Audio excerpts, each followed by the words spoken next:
રસમલાઈ રસગુલ્લા તો તમે ઘણી બધી વાર ખાધા હશે, પણ જો આવા શક્કરિયાના રસગુલ્લા તમારા ફેવરિટ થઈ જશે. હેલો ફ્રેન્ડ્સ, હું છું શીતલ. તમારું સ્વાગત છે મારા કિચનમાં. આજે આપણે બનાવીશું મોંમાં જતા એટલા ટેસ્ટી અને હેલ્ધી છે કે તમે વારંવાર આ જ રીતે રસગુલ્લા બનાવશો. અને આ રસગુલ્લા એટલા સોફ્ટ અને ફ્લફી બને છે કે વ્રત ઉપવાસમાં પણ ખાઈ શકાશે. અને એકદમ સિમ્પલ રીતે પણ યુનિક રીતે બનાવીશું, જે તમે ક્યારેય નહીં બનાવ્યા હોય. તો ચાલો બનાવીએ શક્કરિયાના ફરાળી રસગુલ્લા. તો એના માટે મેં 2 નંગ શક્કરિયા લીધા છે. નાના કે મોટા તમારી ચોઈસ પ્રમાણે તમે લઈ શકો છો. અને હવે આપણે એની છાલ કાઢી અને બસ એને આપણે કટ કરવાના છે. તો આ જે શક્કરિયા છે ને એ સ્વીટ ટાઈપ જ હોય છે. તો આમાંથી મેં ઘણી બધી તમારી સાથે સ્વીટની રેસીપી શેર કરી છે. એમની જો તમને રેસીપી જોતી હોય ને તો મને કમેન્ટ કરજો, હું તમારી સાથે ચોક્કસથી શેર કરીશ. હવે અહીંયા જુઓ, આ રીતે શક્કરિયાની છાલ કાઢી લેશું અને પછી આ રીતે રફલી ચોપ કરી લેશું. જાડા કે પતલા આપણે એને બોઇલ કરવાના છે, તો તમે એ રીતે કટ કરી શકો છો. અને તમે પાણી વગર પણ બાફી શકો છો અને પાણી સાથે પણ બાફી શકો છો. બધા ઓપ્શન ક્લિયર છે. આ રીતે બધા મેં કટ કરી લીધા છે. હું તો અહીંયા થોડા જ બનાવું છું, એટલે મેં 2 જ શક્કરિયા લીધા છે. 250 ગ્રામથી થોડા વધારે છે અને તમે એમનાથી વધારે પણ લઈ શકો છો. હવે આપણે પહેલાં શક્કરિયાને બોઇલ કરવા માટે શક્કરિયાના સ્લાઇસને પેનમાં લઈ લઈશું અને એમાં થોડું પાણી એડ કરીશું. શક્કરિયાના સ્લાઇસ ડૂબે ને એટલું જ ઢાંકી અને 2 થી 3 મિનિટ થવા દેશું, એટલે સરસ રીતે બફાઈ જશે. બફાશે ને એટલે તમે એને ચેક કરો ને તો એનો કલર ચેન્જ થઈ જશે. આ રીતે તોડશો ને તો તૂટી પણ જશે. બસ સરસ એવા બફાઈ ગયા છે. તો હવે આપણે એમાંનું પાણી નથી કાઢવાના અને પાણી કાઢ્યા વગર જ એને મિક્સર જારમાં એડ કરીશું. હું અહીંયા ગરમ ગરમ જ મિક્સર જારમાં એડ કરું છું. પછી આપણે એને ઠંડુ કરવા માટે સાઈડમાં મૂકી અને પછી ક્રશ કરીશું. તો એ વાતનું ધ્યાન રાખજો, ઠંડુ કર્યા પછી મિક્સર જારમાં એડ કરવાનું, અથવા પહેલાં એડ કરી દો તો પહેલાં ઠંડુ થવા દેવાનું.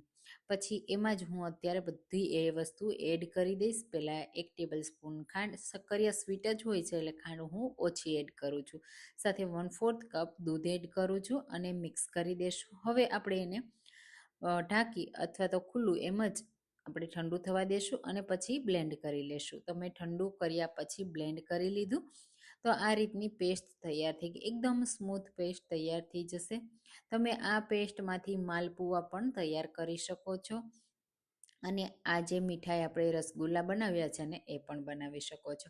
અને આ પેસ્ટમાંથી તમે ઘણી બધી રેસીપીઓ પણ બનાવી શકો છો. હવે આ પેસ્ટને આપણે આ રીતે એક બોલમાં કાઢી લીધું. સાથે એમાં એડ કરીશું 2 ટેબલ સ્પૂન મિલ્ક પાવડર. એનાથી છે ને તમને રસગુલ્લાનો ટેસ્ટ બહુ સરસ એવો આવશે. જો હોય ને તો જરૂરથી એડ કરવાનો, ન હોય તો તમે એની જગ્યાએ કંઈ પણ એડ કર્યા વગર જ ડાયરેક્ટ કૂક કરી શકો છો, પણ એનાથી બાઇન્ડિંગ પરફેક્ટ નહીં આવે, એટલા માટે જરૂરથી એડ કરજો.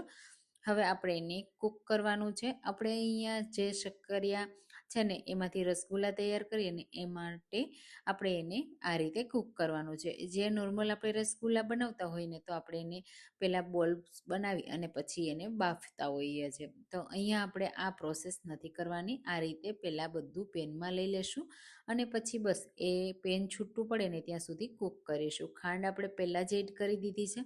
જો તમે ખાંડ એડ કરવાનું રહી ગયું હોય તો આ સમયે એડ કરી શકો છો, અથવા સ્વીટ તમે ચેક કરી અને પછી પણ એડ કરી શકો છો. તો આ રીતે આપણે કન્ટિન્યુઅસલી ચલાવતા જ રહેશું. તો તમે વ્રત ઉપવાસમાં શક્કરિયાની ઘણી બધી રેસીપીઓ ટ્રાય કરી હશે. આવા રસગુલ્લા ક્યારેય બનાવ્યા છે કે નહીં મને કમેન્ટમાં ચોક્કસથી કહેજો. અને હા, તમે મારી રેસીપી કઈ સિટીમાંથી જુઓ છો ને એ પણ મને જરૂરથી કહેજો. હવે અહીંયા તમે જુઓ, મને મિશ્રણને કૂક કરતાં 5 મિનિટનો સમય લાગ્યો છે અને આ રીતે પેનથી અલગ થવા લાગ્યું છે. આ રીતે ચમચાથી પાડીએ ને તો તમે જુઓ થીક થઈ ગયું છે. તો બસ હવે ગેસની ફ્લેમ બંધ કરીશું. નીચે ઉતારીને ઠંડુ કરવા માટે કોઈ પણ વાસણમાં કાઢી લેશું. તમે જો કેટલું થીક થઈ ગયું. જેમ જેમ ઠંડુ થશે ને એમ પરફેક્ટ થીક થઈ જશે. તો આપણે એને થોડું ઠંડુ કરવા માટે આ રીતે સ્પ્રેડ કરી દઈશું. અને ત્યાં સુધીમાં આપણે રસગુલ્લા સાથે સર્વ થતી રબડી તૈયાર કરી લઈએ. એના માટે આપણે 1/2 લીટર દૂધ લેશું. અહીંયા સાદું નોર્મલ ફૂલ ફેટ તમે કોઈ પણ લઈ શકો છો. આપણે એને માત્ર સરસ એવું કૂક કરવાનું છે. કોઈ થીક કરવાની જરૂર નથી, માત્ર એને આપણે કૂક કરવાનું છે. થોડું સ્વીટ બનાવવાનું છે. તો આ રીતે થોડું આપણે એને ગરમ થવા દેવાનું. તમે જુઓ સાઈડથી તમને ગરમ થતું દેખાતું હશે. બસ ત્યારે જ એમાં ખાંડ એડ કરી દેશું. તો સ્વાદ પ્રમાણે તમે એડ કરી શકો છો. મેં 1/4 કપ એડ કરી છે અને થોડું હું કેસર પણ એડ કરું છું.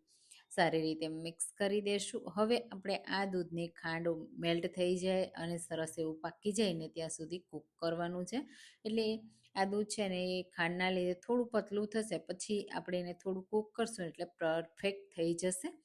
તો અહીંયા તમે જુઓ સરસ દૂધ હવે કૂક થવા લાગ્યું છે. ત્યારે હું એમાં એલચી પાવડર એડ કરી દઈશ. જો તમે વ્રત ઉપવાસમાં ખાતા હોય તો એડ કરવાનું, નહીં તો સ્કીપ કરી શકો છો. અને હવે દૂધને આપણે 1 થી 2 મિનિટ માટે સરસ રીતે ઉકાળી લેશું.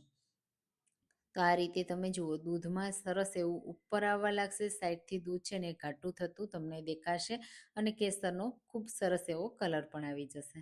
તમે જો કેસરનો કલર સરસ એવો આવવા લાગ્યો ને, હજી જેમ જેમ ઠંડુ થશે ને એમ સરસ એવો કલર આવી જશે.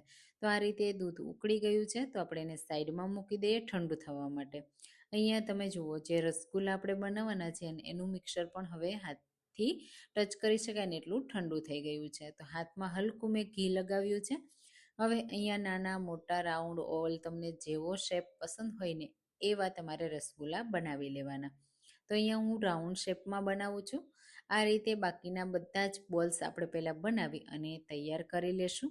તો અહીંયા બધા જ બોલ્સ મેં બનાવી લીધા છે. આ બોલ્સમાંથી 2 રીતે સર્વ કરી શકાય. પહેલાં આપણે જે દૂધ તૈયાર કર્યું છે ને એને બોલમાં કાઢી લેશું. આ છે ને રૂમ ટેમ્પરેચર ઉપર હોય ને એવું મેં લીધું છે. તમે એકદમ ચિલ્ડ કરીને પણ લઈ શકો છો.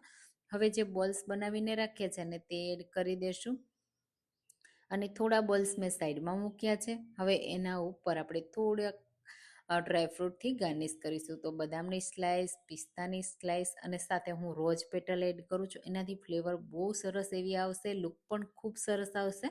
તો આ રીતે તમારે એડ કરવું હોય તો કરી શકાય. અને પછી ઠંડુ ઠંડુ સર્વ કરો, ગરમ ગરમ સર્વ કરો, બંને રીતે સર્વ કરી શકાય. ઉપરથી થોડું મેં કેસર પણ એડ કર્યું છે અને મિક્સ કરી દેશું. પછી આ જે બોલ છે ને એ તમે સર્વ કરશો ને તો એકદમ મોંમાં મૂકતા જ પીગળી જશે. મેલ્ટેન માવું છે, થોડા સ્વીટ છે અને એકદમ રસદાર છે. તો આ રીતે પણ તમે સર્વ કરી શકો છો. હું એને ઠંડુ કરવા ફ્રીજમાં રાખી દઈશ. પછી ઠંડુ થયા પછી આપણે એને એક બોલમાં સર્વિંગ પ્લેટમાં કાઢી લેશું અને સર્વ કરીશું. તો આ રીતે પણ તમે બનાવી અને સર્વ કરી શકો છો બોલ્સને. અને દૂધને પહેલાં અલગથી ઠંડુ કરીને પણ સર્વ કરી શકાય છે. તો આ રીતે ઉપરથી કાઢ્યા પછી તમે એને હું તોડીને બતાવી દઉં કેટલું પરફેક્ટ છે. મેલ્ટેન માવું છે, તમે જુઓ આસાનીથી તૂટી પણ જશે. અને આ રીતે તમે સર્વ કરી શકો છો. ઠંડુ ઠંડુ ખાવાની ખૂબ મજા આવશે, ગરમ ગરમ પણ ખૂબ મજા આવશે. તો તમે જો આવા શક્કરિયાના રસગુલ્લા ટ્રાય ના કર્યા હોય ને તો એકવાર ટ્રાય કરજો. હવે બીજી રીત હું તમને બતાવી દઉં કે કઈ રીતે સર્વ કરવાનું. આ રીતે રસગુલ્લાના બોલ્સને રાખી દેવાના પ્લેટમાં, ઉપરથી ઠંડુ ઠંડુ આપણે તૈયાર કરેલું દૂધ સર્વ કરવાનું અને ડ્રાયફ્રૂટ પસંદ હોય તો ડ્રાયફ્રૂટથી ગાર્નિશ કરવાનું. તમે પણ વ્રત ઉપવાસમાં આ ફરાળી રસગુલ્લા ટ્રાય કરજો અને રેસીપી કેવી લાગે કમેન્ટમાં ચોક્કસથી કહેજો. રેસીપી ગમી હોય તો લાઈક કરવાનું ભૂલતા નહીં. Thank you.